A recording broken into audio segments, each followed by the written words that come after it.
Assalamualaikum warahmatullahi wabarakatuh. Kelompok 2 beranggotakan Andika Susanto, Andi Rusmadina, Fitriani, Muhammad Isa Khalil, Kalsumbasan, dan Nita akan mempresentasikan sebuah video pembelajaran terkait dengan lingkungan sosial sebagai sumber belajar pada mata kuliah Inovasi Pembelajaran IPS. Lingkungan sosial sebagai sumber belajar.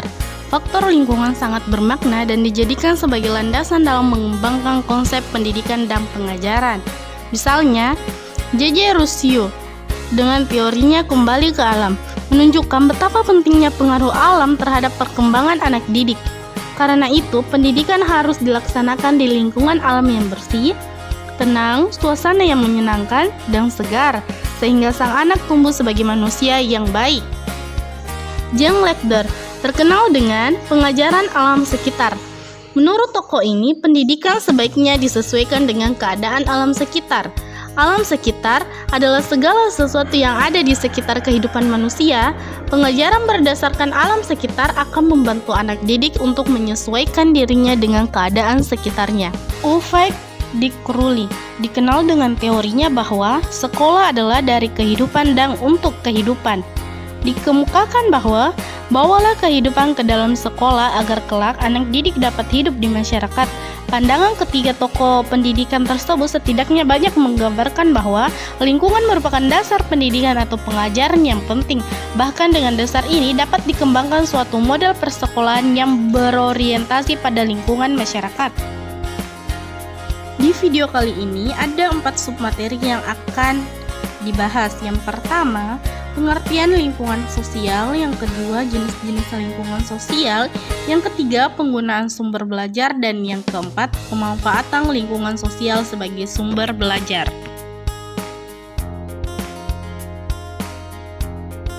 Lingkungan sosial. Lingkungan adalah sesuatu yang ada di alam sekitar yang memiliki makna atau pengaruh tertentu pada individu. Istilah lain yang erat kaitannya dengan lingkungan adalah ekologi, atau sering disebut dengan lingkungan hidup. Ekologi terdiri dari bioekologi, geoekologi, dan kultur ekologi. Yang pertama, yaitu bioekologi, mencakup unsur lingkungan yang hidup meliputi manusia, tumbuh-tumbuhan, dan sebagainya. 2. Geoekologi, mencakup alam seperti bumi, air, matahari, dan binatang. Dan ketiga, kultur ekologi, mencakup budaya dan teknologi. Lingkungan atau environment sebagai dasar pengajaran adalah faktor kondisional yang mempengaruhi tingkah laku individu dan merupakan faktor belajar yang penting. Lingkungan sosial ialah sebuah tempat di mana warga atau masyarakat melakukan interaksi atau bergaul secara bersama-sama. Lingkungan sosial sangatlah penting karena sebagai pembentuk kepribadian seseorang, misalnya kerja bakti, gotong royong, sekolah, dan PKK. Lingkungan sosial dibagi menjadi beberapa tingkat. Tingkat pertama adalah keluarga. Keluarga adalah lingkungan sosial yang mempunyai pengaruh paling besar terhadap perilaku seseorang, utamanya anak-anak. Tingkat selanjutnya yaitu sekolah. Di situ kita dapat mengembangkan pelajaran bersosialisasi yang diberikan dari keluarga ke lingkungan sekolah. Kita dapat berinteraksi dengan teman-teman sekolah, guru, karyawan sekolah, ataupun dengan pedagang yang menjual jajanannya di luar sekolah. Jenis lingkungan sosial. Lingkungan sosial dibedakan menjadi 2 jenis, yaitu 1. Lingkungan sosial primer merupakan sebuah lingkungan sosial yang paling erat hubungannya antara anggota satu dengan lainnya dan saling mengenal baik. Proses sosialisasi paling awal individu sebelum masuk ke bagian masyarakat. 2. Lingkungan sosial sekunder merupakan sebuah lingkungan sosial yang hubungan anggota satu dengan lainnya agak longgar. Kelanjutan dari proses sosialisasi primer yang terjadi di luar lingkungan keluarga seperti lingkungan sepermainan, sekolah, dan masyarakat. Penggunaan sumber belajar. Secara umum, sumber belajar dapat diartikan sebagai wadah yang digunakan seseorang untuk mempermudah dirinya memperoleh suatu ilmu atau pengetahuan. Kemudian sumber belajar dapat dibedakan menjadi dua macam, yaitu sumber belajar yang dirancang dan sumber belajar yang dimanfaatkan. Kalau sumber belajar yang dirancang adalah sumber belajar yang dapat digunakan untuk keperluan belajar mengajar. Contohnya, buku, brosur, film, video, dan ensiklopedia. Kemudian sumber belajar yang dimanfaatkan adalah sumber belajar yang dapat memudahkan seseorang untuk belajar dari tempat sekitarnya. Contohnya, pasar, museum, dan toko masyarakat. Penggunaan sumber belajar. Sumber belajar dapat diartikan sebagai wadah yang digunakan seorang untuk mempermudah dirinya memperoleh sesuatu, ilmu pun pengetahuan. Secara umum, sebelum guru mengambil keputusan terhadap penentuan sumber belajar, ia perlu mempertimbangkan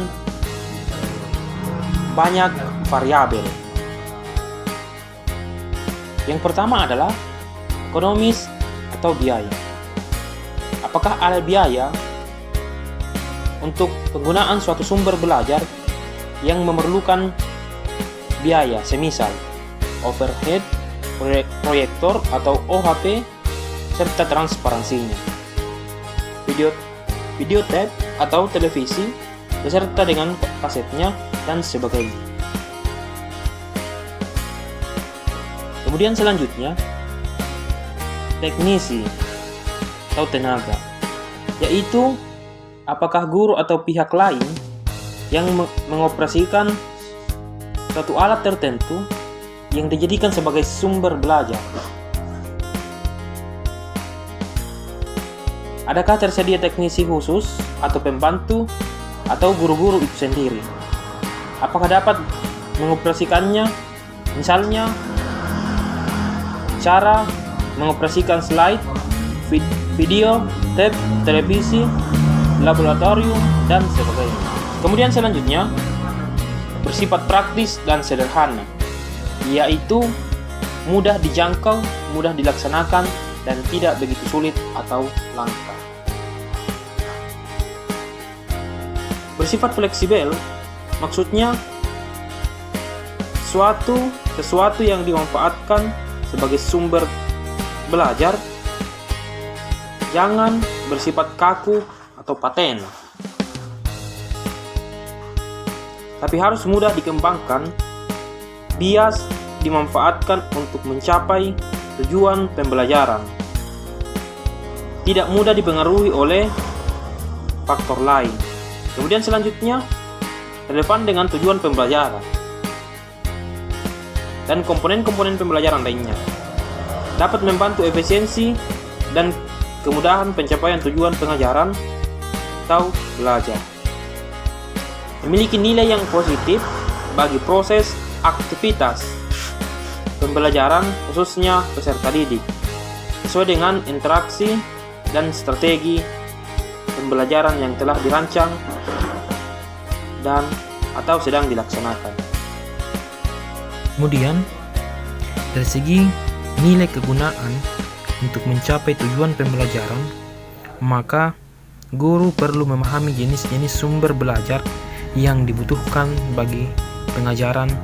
Misalnya, penggunaan sumber belajar dalam rangka memotivasi, khususnya untuk meningkatkan motivasi peserta didik yang rendah semangat belajar dan sebagainya. Kemudian selanjutnya, penggunaan sumber belajar untuk mencapai tujuan pengajaran menjadi daya dukung kegiatan pengajaran, misalnya dengan cara memperluas atau memperjelas pelajaran, bahan pengajaran dengan sesuatu sumber belajar yang relevan. Penggunaan sumber belajar untuk mendukung program pengajaran yang melibatkan aktivitas penyelidikan, misalnya sesuatu sumber belajar yang dapat diobservasi, dianalisis, diidentifikasi, didata, dan sebagainya. Penggunaan sumber belajar untuk membantu pemecahan suatu masalah. Penggunaan sumber belajar untuk mendukung pembelajaran presentasi, misalnya penggunaan alat, pendekatan atau metode, strategi pengajaran, dan sebagainya. Hal-hal yang bisa dipelajari oleh siswa dalam kaitannya dengan pemanfaatan lingkungan sosial sebagai sumber belajar ini misalnya mengenal adat istiadat dan kebiasaan penduduk setempat di mana anak tinggal, mengenal jenis-jenis mata pencaharian penduduk di sekitar tempat tinggal dan sekolah, mengenal organisasi-organisasi sosial yang ada di masyarakat sekitar tempat tinggal dan sekolah, mengenal kehidupan beragama yang dianut oleh penduduk sekitar tempat tinggal dan sekolah, mengenal kebudayaan termasuk kesenian yang ada di sekitar tempat tinggal dan sekolah, mengenal struktur pemerintahan setempat seperti RT, RW, desa, atau kelurahan dan kecamatan.